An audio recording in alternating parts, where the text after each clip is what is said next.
সালাম মিডিয়া, আমাদের সঙ্গেই থাকুন।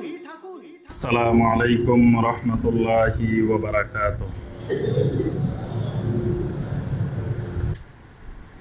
এই দিনের ভুল ত্রুটির মধ্যে বড় ধরনের ভুল ত্রুটি হয় আল ইসরাফ ওয়া তাবযির।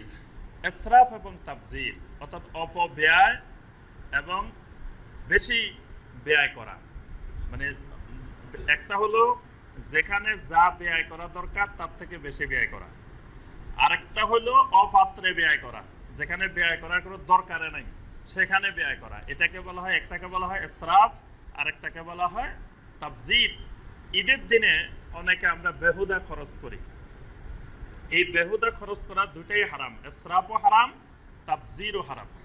বেহুদা বলতে মানে কোরবানি আলহামদুলিল্লাহ ভালো কাজ, কোরবানির যত আপনি বেশি টাকা দিয়ে করতে পারেন এটা আলহামদুলিল্লাহ আল্লাহর উদ্দেশ্যে আপনি কোরবানি দিচ্ছেন।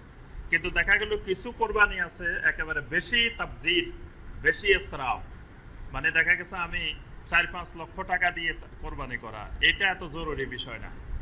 আমি সর্বোচ্চ 1 লক্ষ 2 লক্ষ টাকা দিয়ে করলাম, আলহামদুলিল্লাহ আল্লাহ সামর্থ্য দিচ্ছেন, তো বাকি টাকা আমি গরিব মিসকিনকে সদাকা করে দিই।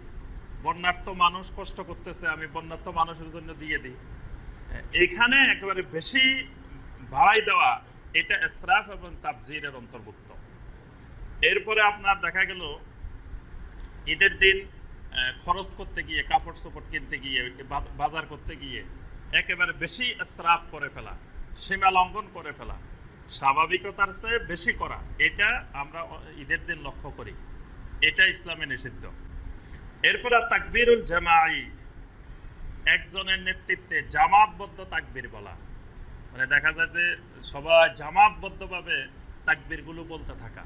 অনেক জায়গায় এরকম আছে, দেখা যায় একেবারে জামাতবদ্ধভাবে একজনের নেতৃত্বে, যেমন হজের তালবিয়া আমাদের দেশের হাজিরা বা অনেক দেশের হাজিরাই করে, একজনের নেতৃত্বে তালবিয়া পাঠ করতে থাকে। একজনে বলে লাব্বাইক আল্লাহুম্মা লাব্বাইক, তখন এটা শুনে বাকিরা বলে লাব্বাইক আল্লাহুম্মা লাব্বাইক। এটা বেদাতি পদ্ধতি।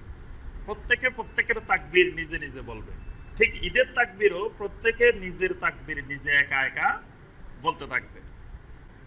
এরপরে ঈদের দিনের বড় ধরনের ভুল ত্রুটি হলো সামাউল গানা, গান বাজনা শোনা। ঈদের দিন গান বাজনা শোনার মাত্রা বেড়ে যায়, এটা হারাম কাজ। ওয়া ইখতিলাতুর রিজাল বিন নিসা, পর্দার ব্যাপক লঙ্ঘন, হিজাবের লঙ্ঘন। নারী পুরুষ সেদিন একাকার হয়ে যায়, যে মনে হয় যে আজকের দিনের জন্য পর্দা শিথিল করে দেওয়া হয়েছে, আজকে আর পর্দার ভিতরে মা বোনেরা থাকার দরকার নাই, সাজগোজ করে বেপর্দাভাবে বাইরে বের হওয়া যায়। অথচ বছরের শ্রেষ্ঠতম দিন, ফজিলতের দিন, সেই দিন, যেই দিনটা যত বেশি ফজিলতের ওই দিনের গুনাহটাও তত মারাত্মক, ওইটা খেয়াল রাখবেন। মসজিদে হারামের ফজিলত 1 রাকাতে 1 লক্ষ রাকাত। মসজিদে হারামের সমস্ত আমাল অন্য জায়গার আমালের থেকে গুরুত্বপূর্ণ। ঠিক একইভাবে মসজিদে হারামের এলাকায় আপনি একটি গুনার কাজ করবেন, সেটাও বাহিরে গুনার কাজ করার থেকে ওই জায়গার গুনাহটার পরিমাণ কঠিন। 1 লক্ষ বলা যাবে না, কিন্তু অন্য জায়গার থেকে কঠিন, অন্য জায়গার থেকে গুনাহটা গুরুতর। তাহলে কোরবানির দিন ইয়াউমুন নাহার যেহেতু বছরের 354 দিনের মধ্যে শ্রেষ্ঠতম দিন, এই দিনের ভালো আমলগুলো সারা বছরের আমলের থেকে শ্রেষ্ঠতম। ঠিক একইভাবে এই দিনে যদি আপনি গুনার কাজ করেন, সেই গুনাহটাও হয়ে যাবে এরকম শ্রেষ্ঠতম গুনাহ। তাহলে আপনি সারা বছর বেপর্দা থাকা আর এই দিনে বেপর্দা থাকা বেশি গুনার কাজ। সারা বছরের ইখতিলাতের থেকে এই দিনের ইখতিলাত বেশি গুনাহ। অথচ আমরা দেখি এই দিনে নারী পুরুষের কোনো আর ব্যবধান নাই, সবাই যায়, পুরুষেরা যায় নারীদেরকে পা ধরে সালাম করে, আবার মহিলারা আসে পুরুষদেরকে পা ধরে সালাম করে, তারপরে সালামি নেয়, তারপরে গল্প গুজব করে। আজকে একটা ঈদের দিন, যদি না মিলি কথা না বলি কেমন হয়?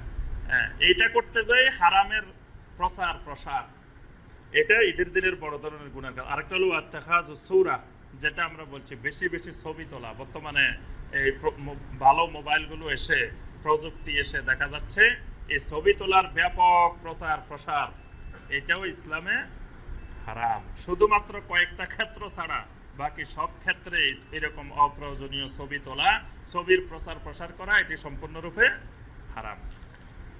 এরপরে আমরা আসি কোরবানি সংক্রান্ত কিছু বিষয়।